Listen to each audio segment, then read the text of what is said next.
Welcome, dear learner, in online learning programming in C++. I am Dr. Shashi Gurung, and today I am going to discuss on the topic of features of C++, and after that I will discuss the difference between C and C++. So, after watching this video presentation, you will be able to explain features of C++, and you will also able to differentiate between C and C++ programming language. So let's start with the topic. Now the first question is, what are the different features of the C++? So you can see that these are the different features of the C++ programming language. The first feature, that is the data abstraction, which is an act of representing the important features of the data without including the background details. In this, the example is coffee machine. The coffee machine prepare the coffee. So here the user know what to do. But the internal process, that is how the machine is preparing the coffee, is not relevant to the user. It is hidden from the user. So the user should not focus how it is being prepared by the machine. So that is the example of the data abstraction. This internal process is hidden from the user. Now, the second important feature is that is the data encapsulation. Data encapsulation is a process to implement abstraction by combining data members and function into a single unit. In class, that is a user-defined data type, there is a data member and there is a member function. By default, these member and data are private. So the outside function cannot access this data member and member function. So here in data encapsulation, you are combining data members and member function together in a single unit, that is a class. So that is a data encapsulation. Now the third important feature is inheritance. Inheritance refers to transferring the properties of the parent class to the child class. uh, Suppose this is a class ABC and there is another class, that is class child, and here I have defined another data members and member function. Now I want that this child class inherit this base class, so here I will use public and this class name. So whatever the features of this class, that will inherited in this child class, that is the member and member function, all are inherited in this child class. So when you create the object of this child class or this derived class, it can also access this member and this member function. So this will reduce the redundancy of the program. Yes, of course, it will reduce the duplication of program, because this inheritance, due to this inheritance, this data member and member function is inherited in this child class. So there is no need to again redefine or redeclare this variable in this child class. So you can make use of object of this class to access this member function and to access this data member. So this is an example of the inheritance. There are many inheritance type like single inheritance. This is a single. There can be multiple inheritance. Here you can also define other class name, then multi-level inheritance, then there can be other inheritance. So that is the concept of the object-oriented programming. We will discuss in detail with programming about all these features in the future. So here I am just giving you the important features definition, so that at least you should know the concept of this object-oriented programming. After that, there is a compiler base. In C++, we use compiler. There is a interpreter, that is a language translator in Java and Python. But in interpreter, there is a line by line execution. But in compiler, all the coding are checked for the error, and then it will execute. So the overall compilation and overall execution of the program in compiler based is faster than interpreter based programming language, that is Java and Python. Next is data hiding. Data hiding refers to protecting the data from unauthorized access. So it basically provides the data security. As we have discussed that in class, the member and member function by default are private.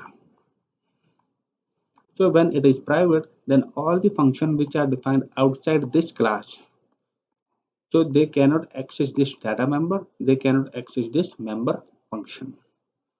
So that is a data security. Then the next is polymorphism. The word poly means many and morphism means forms. So in C++, there can be many polymorphism like compile time polymorphism or runtime polymorphism. So under compile time, there is a operator overloading, function overloading. These are come under the static polymorphism. In function overloading, there can be many functions with same name. For example, this is a function that is int sum. Again, there is another function that is float sum. Then again, there is another function that is double sum. So all these functions are performing the same operation, that is sum, but their data type is different. Now the user suppose give the value 5 and 6. So you can see that this is an integer type of data. So it will call this function. So based on data type, based on the types of the parameter, it will call the appropriate function. If it is given 5.5 and 6.5, then this will be called. So that is a function overloading. Similarly, there is a operator overloading, like for example, plus can be used with the number that is 5 plus 6, so the value will be 11. If it is used with the string that is ABC plus DEF, then it will concatenate these two strings, so the value will be ABCDEF. So this is also example of the operator overloading. So the same operator is showing different, can be used in different form. Now C++ is case sensitive, which means that it treats the uppercase and lowercase character in a different manner. For example, if you are writing like this, int a and int a, small a and capital A, both these are different variable. So it is a case sensitive. C++ is not platform independent, but it is portable. Now, what we understand from the platform independent or dependent, it means that when you compile any C++ program, and after that if you get the executable file, suppose in Windows you have made a program C++ and you have executed the program and there is a exe file. If you run this exe file in Linux or Ubuntu or some other operating system, then it will not run on that system. So that's why it is not platform independent, so it is platform dependent. But it is a portable, it means that when you carry the executable file from the one Windows system to another Windows system, then it will run in that Windows system. So that is a portable, that is easy to carry from one system to another system which are having same operating system. So that is a portable. Now here I am going to discuss the difference between C and C++. So the C was developed by Dennis Ritchie in 1969 at AT&T Bell Labs, whereas the C++ was developed by Bjarne Stroustrup, and it was commercially released in 1985, and the work was began in 1979. Then C is a procedure language, whereas C++ is a object-oriented language. Procedure language means that the program is divided into smaller parts. That is a procedure, which is also known as function. Whereas object-oriented programming language means the program is divided into different objects where the classes are made, and for those classes the objects are created. Suppose this is a class name and the object is X, Y, Z. Now all these objects communicate through each other. So this object access the data member, then this object access the member function by using dot operator.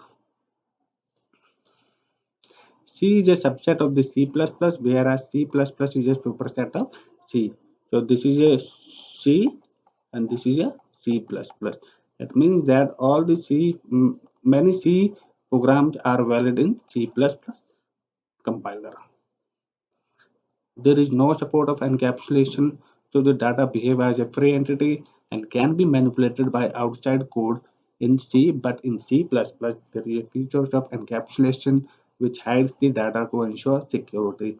Data encapsulation means combining data members and function together in a single unit, and by default the data members and member function are private, so the outside function cannot access that members function and member, so it provides data security. C is known as function driven because the programming is divided into different functions, and whereas C++ is known as object driven language. In C, there is no support of function, operator overloading, and no support of namespaces and reference variable.